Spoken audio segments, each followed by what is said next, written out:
xildhibaanada golaha shacabka Soomaaliyeed ayaa maanta ka dooda miisaaniyadda 2018 ee dawladda federaalka Soomaaliya. Wasiirka Maaliyadda Xukuumadda Federaalka Soomaaliya Cabdiraxmaan Ducaale Beyle ayaa hortagay baarlamaanka waxaana shir gudoominayay kulanka golaha shacabka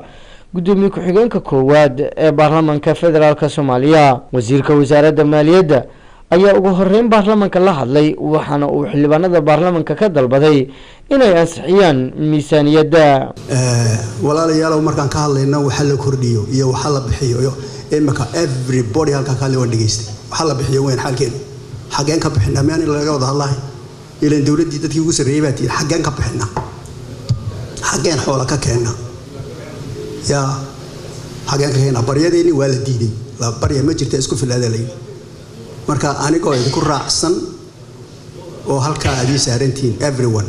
ya dad fara badan oo baahan ayaa dawladda lacag ku leh xildhibaanada sharafta la kamida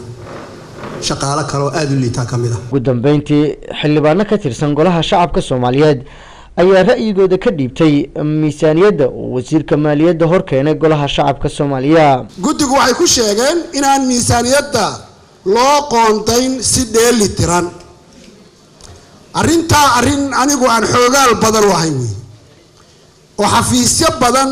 oo waaweyn ay ka lacag badan yihiin xafiisyo yar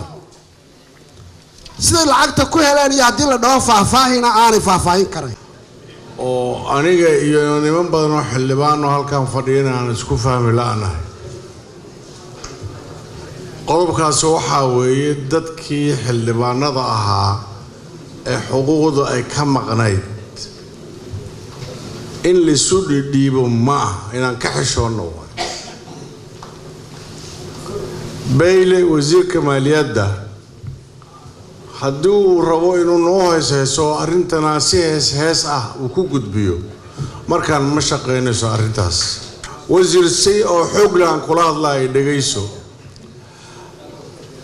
maamaha baa jirta la yiraahdo Shabcaan Maydri Juucaan.